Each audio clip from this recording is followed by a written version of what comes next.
好，那阿法试试来，每人讲一个，西一开始好。你和你的情人的总和有几个人？3人啊，不好意思，这好像是个人隐私。这有小3就对了哦，3人。好，没问题。来，隔壁，你为情所困失眠的总天数有几天？3天，也不多嘛。你的名字，不要讲真名好了。如果你想扮演一个男明星，你会扮演谁？你希望？你最欣赏哪一位男明星？希望变成他？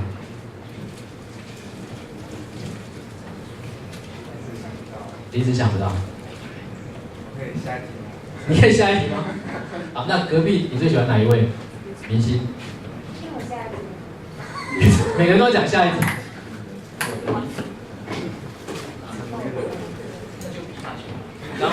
然后听到那边仿佛传来皮卡丘的声音。感觉应该好3。好。那刚刚说到下一题的，喜欢什么鱼？你最喜欢什么鱼？小红豆是什么鱼啊？红豆是那种金鱼吗？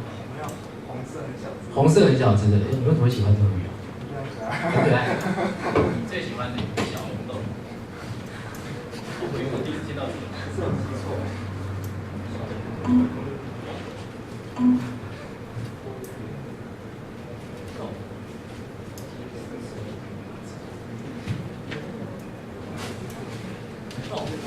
没有什么错误。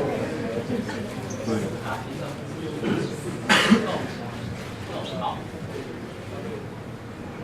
但它其实有这些的，可以自己选一个。好，隔壁最喜欢的海洋是哪一个海洋？死海。这个心理分析会不会想到我们在想？死海。好，隔壁最喜欢的床是什么床？最喜欢的床是什么床？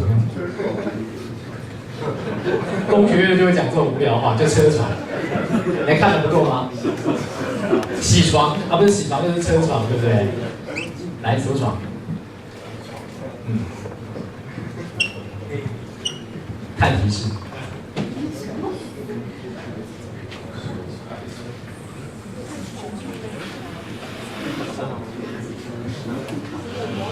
赖床是吧？那好像是赖在宿舍的权利。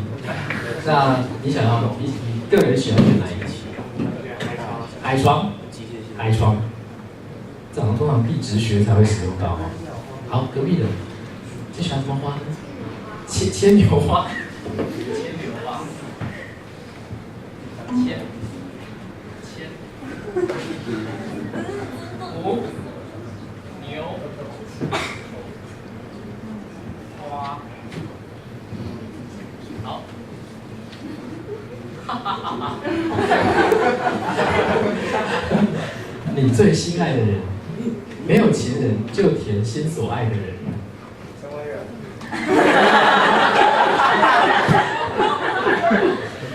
漂亮。我也算帮人家解围吧。喂。我要取一个这么难找。好。有点快点，再继续讲。最怕天灾是什么？缺水。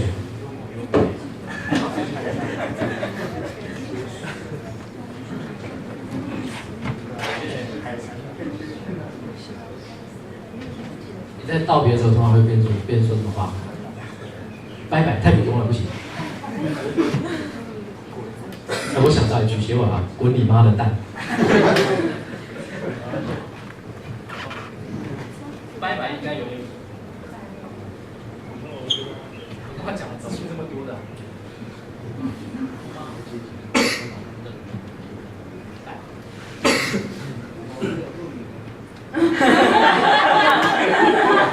这点的确没问题。那我们后置一下就好了。打个麻烦。4，好。好，写完了。这是一首读者参与的互动诗，开始。以下是皮卡丘创作的诗，题目是《3个海洋与3个无眠的夜》，献给我。哇，第一次有人提献给我，一尾小红豆求泳于我的睡梦中。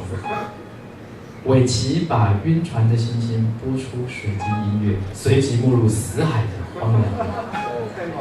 寂静席卷我3个无眠的夜，我不要再上等待消失的梦，也不在岸边打捞你如牵牛花花瓣般坠落的身影，决心把缺水后的心进入海潮，非法闯入你隐身的3个海洋，在你遗留的踪影里探险。滚你妈！这是可以再写一次，还是这个来写首诗呢？滚你妈！这样就这么回事啊！所以你要是弄这样的一个互动程式，那效果是永远不会减低的。你每次输入新的东西都有新的，哇，每一句真的都超级诗化语言，都非常有陌生化效果，甚至有时候还可以拉出一些层次来，真的啊！所以这首《追梦人》。题目其实就是追梦人这个作品，它可以参与不断的被修正，所以它每次都有新的出来。它这个题目虽然叫追梦人，但是里头呢必须要读者赋予它意义。你每一次输入，它出现东西都不一样，所以回去之后把这个网站记起来，可以一直玩。交作业的时候不要用啊，凭良心，好不好？那不要让电脑帮我们写诗。对，在课堂上玩通常是玩不够的，回去继续试试看。这个就是互动诗啊，互动诗啊。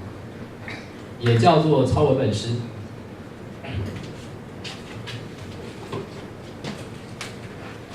好，所以我们现在看到2个例子啊，一个多媒体诗的例子，一个是超文本诗的例子。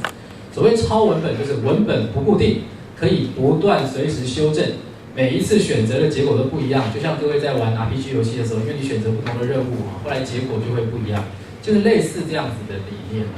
这就完全打断了我们以前线性阅读的习惯。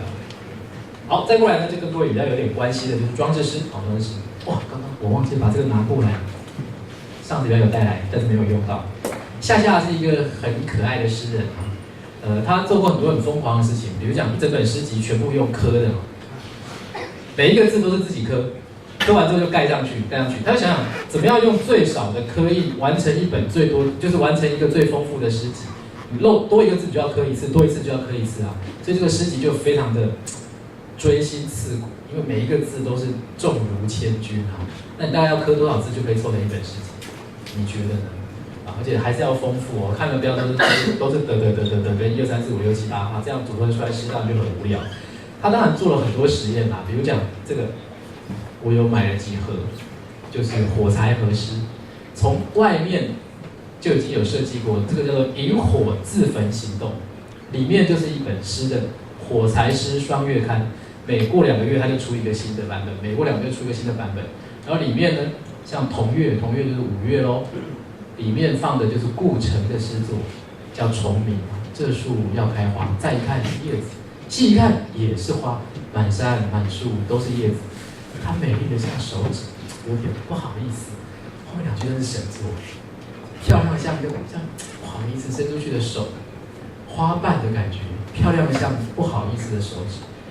顾城当然是神啊，没有话讲，真的是诗神。中国大陆很多人迷他迷得要死，不过各位要知道，顾城的下场是非常的激烈的。他后来跟着老婆，第2任老婆，搬去纽西兰住，隐居在激流岛，叫激流岛上。后来呢，精神崩溃，用斧头把自己的妻子劈死，再把自己劈死，这就不用学了。大陆有2个诗人，一直都是永恒的诗的象征，一个是顾城，另外一位呢叫做孩子。看这2人的诗呢，很容易掉眼泪，因为他们是活真的，写是写真的，并不把自己在作品里面的人格隐藏，所以他们都写得很真切。孩子也是一个永远的象征，为什么呢？因为在26岁那一年，因为他受不了世界的黑暗，跟受不了世界的重压，在山海关卧轨自杀，卧轨自杀。哇，可以再讲多点黑暗面向。但是健康成长的诗人，寿终正寝的诗人也很多哦，各位不用去学这么激烈的例子。不过这些人就是因为内心确实是受到鼓舞。我觉得这些人来这个世界，好像就是为了把诗带给大家看，来教世人怎么写诗。也许就像莫扎特吧，33岁就过世了，可是他30几岁做的所有的作品，你可能是10辈子都超越不了。舒伯特也是啊，30几岁过世，先天就是被派来教世人怎么样写诗的，跟展示什么叫做音乐啊，不用这样子啦。我这个过程是真的可以看。好，下的希望就是这样。你买了这个东西之后呢，读完这首诗就把火柴，然后就把它那张诗烧掉，这就是酷，这样才叫完成，就是一个过程。不过我一直干不出这种事情，因为我只有一盒，而且它一盒100块，有点贵啊，我舍不得它。这是同月，那接下来就整出了12个月份，2年就把它出完，12个月份，这就是一个行动诗。他还做过诗的扭蛋，就是里面都有一首他自己的诗啊，就是那盖章诗哦，盖好的手感诗，然后就真的有扭蛋机，就公开有卖，那一个20块就这样买啊，这个也是一种装置，也是一种很可爱，马上就可以买到一首诗，有点像占卜，有点像卜卦一样，请投10元2枚嘛，2枚，口气清新扭蛋诗，当口香糖在卖，这个也是一个思维，不过现在看起来贩卖机也还蛮常见。这个就比较普通一点，我希望各位做的可以比这更复杂一些，就更离谱一些。再过来，诗是可以变成广告的。我一直强调文创这个概念嘛，因为我们后半段也要开始跟大家开始进入文创的这样的一个领域啦。张木君老师的课就还是要上这部分。各位现在在做这个装置诗，其实也是文创一部分。也许它可以马上就实用化，包括上礼拜我带给各位看那个诗的那个魔术方块，它就是马上就可以变成产品，就去卖了。文字本身不见得没有威力，会写诗的人呢，在广告文案上占了非常非常大的优势，因为你知道怎么样吸睛啦，马上人家打击到就 touch 到了，一句话就哇好棒。昨天我去文化文学奖当评审，那个吴君瑶老师是李爱玲老师的先生，也是大小说家，他就会讲说。他在看小说的时候很在乎里面有1、2句话像诗一样可以打动他，就算小说情节我忘记了，但是就是因为这句话，这个小说里面就跟我产生了生命的互动。我在想说，我有没有看过这样一句话？有后来我就因为是我学姐邀我去的嘛，我说我是看电影啊，各位有没有看过那个《非诚勿扰2》？《非诚勿扰》其实当然可以看嘛，这个算比较轻松，不会太困难的作品啊。他在第2集。